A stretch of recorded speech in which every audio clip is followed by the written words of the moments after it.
You and me. Come, share my thoughts. And I with you. And tell me who I am. Do you think it possible? If not, be content to share my life. And I with you. I would rather share than interpret. How about you?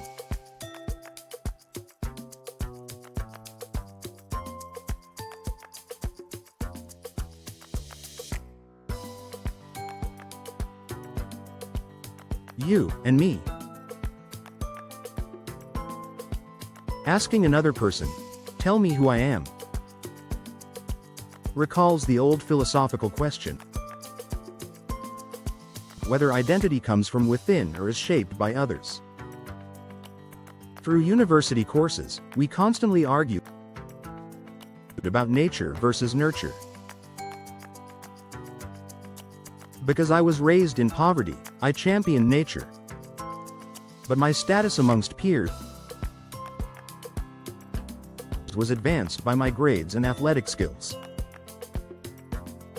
Had I not played football, I would not have attended university, where I was awarded all-star status in my first year.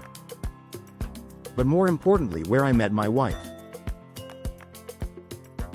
She and her brother were both adopted. She had no interest in learning the identity of her birth mother, content to adapt to the love of those who took her in. This short poem is a meditation on the simple but profound difference between sharing and defining. Martin Buber, the Jewish philosopher,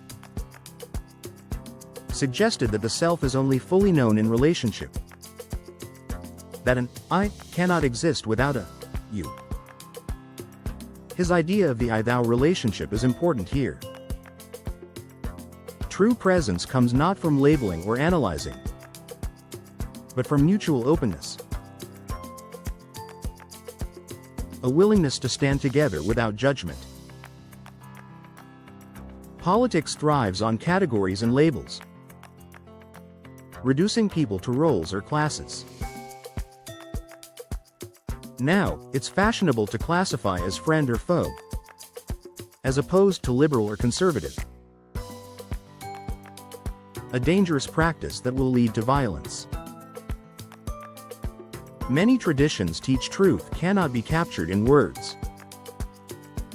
Taoist writings caution against forcing meaning, while mystics value presence over explanation.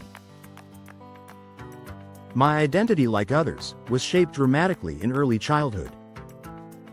I learned to acquire status by achievement. I collected 3 university degrees. I ran in municipal politics, elected to 4 straight terms. My writing was published in every major Canadian newspaper and many North American magazines. I was CEO of a registered non-profit charitable corporation. There was no end to this drive. One day I experienced an epiphany. I discovered that my identity, my worth, was not gauged by externals but by what was inside me. Thanks to my wife and children, I learned that companionship and the act of living together reveal more than any attempt to interpret identity. Relationship built on trust is a powerful concept. To share life is to accept uncertainty, to live in the questions rather than to force answers. It is a small but radical idea, especially in a world that prizes certainty and definition. If you enjoyed this poem and meditation, I welcome your feedback and suggestions. Stay tuned for the next poem.